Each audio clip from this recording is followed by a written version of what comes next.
Well, hello everybody. This is Carlos with the Sunday school lesson once again. Great lesson for you today. Great lesson for you today. And spring is sprung. Well, summer is sprung. We're in the summer quarter, unit 1, lesson 1, new beginnings, new beginnings. And the title of the lesson today is Obey the Lord. Obey the Lord. And it's taken from Haggai chapter 1, verse 1 through 11. Now, a bit about Haggai. Haggai was a priest?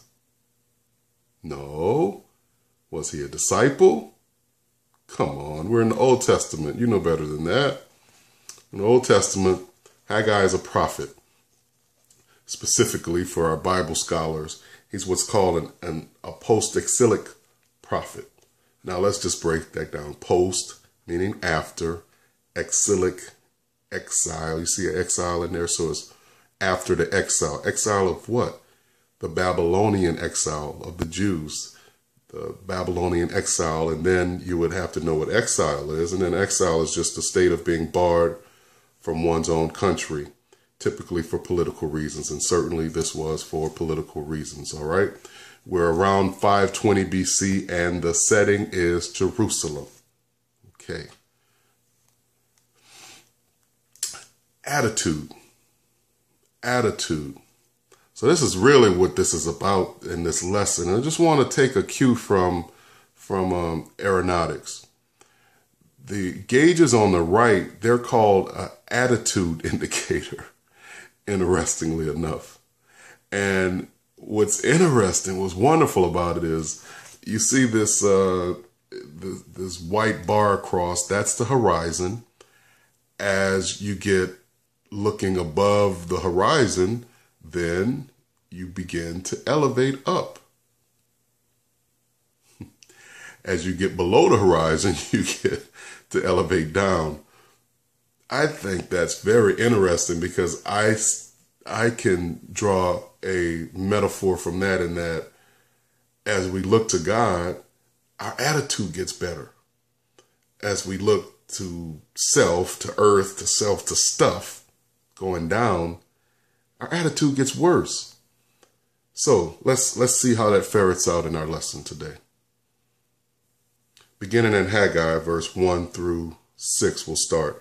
In the second year of Darius the king, in the 6th month, in the first day of the month, came the word of the Lord by Haggai the prophet unto Zerubbabel the son of Shealtiel, governor of Judah, and to Joshua the son of Josedek, the high priest, saying, Thus speaketh the Lord of hosts, saying, This people say, the time is not come, the time that the Lord's house should be built.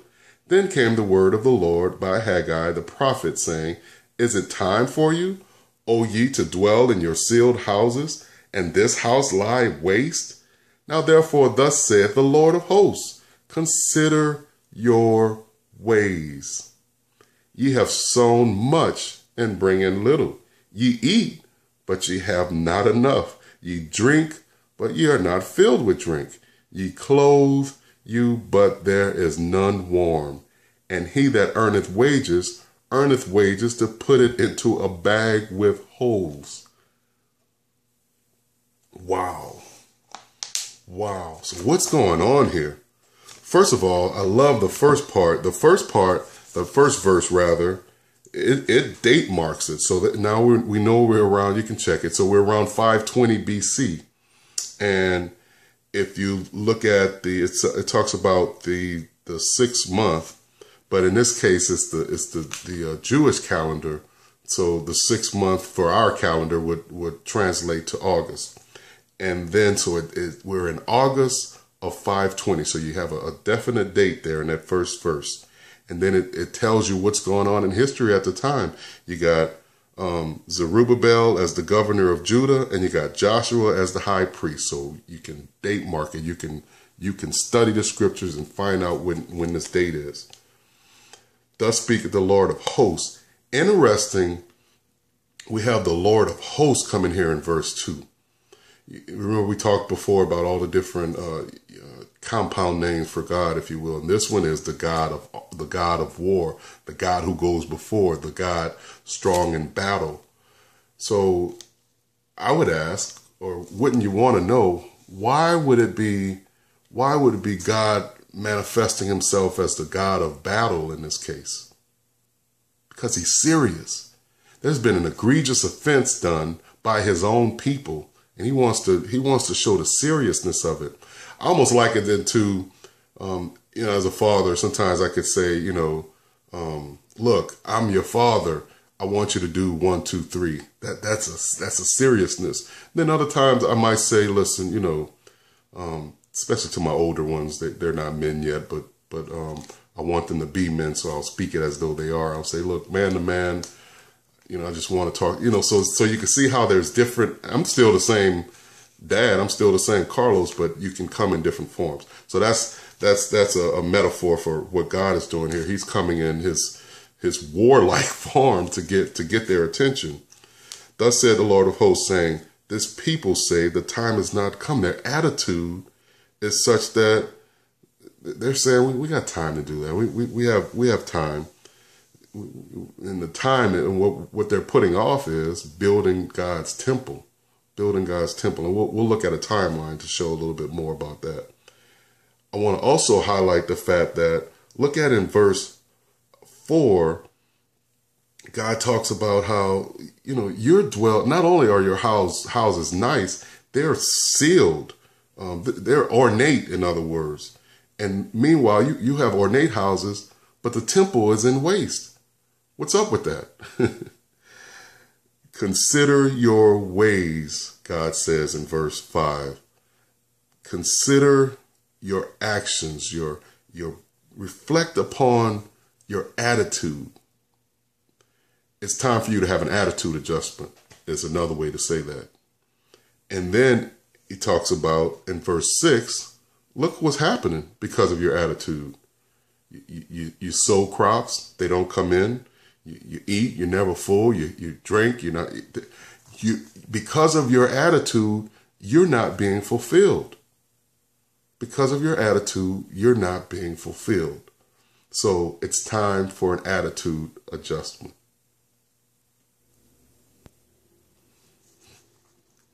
Now, let's take a little departure from the verses. We'll get right back to them. And I want to set the timeline for you.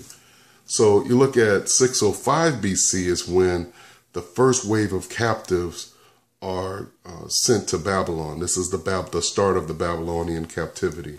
586, Judah falls and the temple is destroyed. Then in 539, this is BC time, so the time starts higher and gets lower. All right, Babylon overthrown by Cyrus. So now the Jewish people have overthrown Babylon again. So now there's a time for the temple to be constructed again, and that's in 536. But then in 530, the temple work is halted, and then Haggai and Zechariah become prophets in 520. That's a mistake there. It should be 520, and the temple work is resumed. So you went from 536 to 520, all this time of hesitation.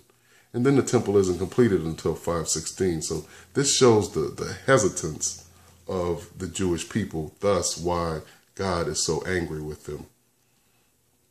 Back to the scriptures. Verses 7 through 11 for the book of Haggai. And it reads like this. Thus said the Lord of hosts, consider your ways. Go up to the mountain and bring wood and build the house, and I will take pleasure in it, and I will be glorified, said the Lord. You looked for much, and lo, it came to little. And when ye brought it home, I did blow upon it. Why, said the Lord of hosts? Because of mine house that is waste. And ye run every man unto his house, his own house. Therefore the heaven over you is stayed from dew, and the earth is stayed from her fruit. And I called for a drought upon the land, and upon the mountains, and upon the corn, and upon the new wine, and upon the oil, and upon that which the ground bringeth forth, and upon men, and upon cattle, and upon all the labor of the hands. God is not pleased with their attitudes, with their procrastination. So let's take a look at it verse by verse. First, we have the Lord of hosts again. We talked about that, and he's saying, consider your ways. Then he gives them a way out. God is so merciful. He's so kind and so loving. They've done all these egregious offenses. He's brought them out of Babylon. He's been so beautiful to them. They've forgotten about him. And God is still giving them a way out. He always gives us a way out. And then he says, go to the mountains and build this house, the house being the temple. Then look at verse 9. He goes back to the reason why you should build this house is because look at what you did. You looked for much and it came to little. You brought it home and I blew on it. It's almost, I get a vision of like chaff or waste or dust. God just blew it away. Even the little that you were able to harvest was blown away. Why? Whoa. God actually asked why. God put the word why there. So he's going to tell you, because my house is in waste. While you run to your house, you run to do what it is to do for your house, but yet my house lays in waste. His temple lays in waste. God is not happy. Therefore, the heaven over you stayed from dew, so there's no rain that's coming down, and the earth isn't bearing fruit as it should. So there's a lot of consequences. This is a list of the consequences because of their bad attitude. And I just want you to think about attitude, right? So this isn't that they didn't necessarily do a thing. This is that they waited to do a thing. So teenagers, when your parents, you have those that have righteous and good parents and they're working hard to try to do for you, and they ask you to do something, don't wait. Do the thing now. Do it now. And that's what this lesson is all about. Don't wait. Don't wait. Then we come to the last verse here, and it talks about drought upon the land, upon the mountains, upon the corn. God is not pleased at all upon the man, upon the cattle. So, this is a very agrarian society. So this is basically touching all of their livelihood. It's touching every part, every facet of their life because of their disobedience and because of them being slothful and slow to do what God wanted them to do. Now, that's the lesson for today. Attitude. Is it time for an attitude adjustment for you? All of us can work on this. All of us can work on this one. God bless. And again, if you need any help, please feel free to call us. God bless you. Thank you. Bye-bye.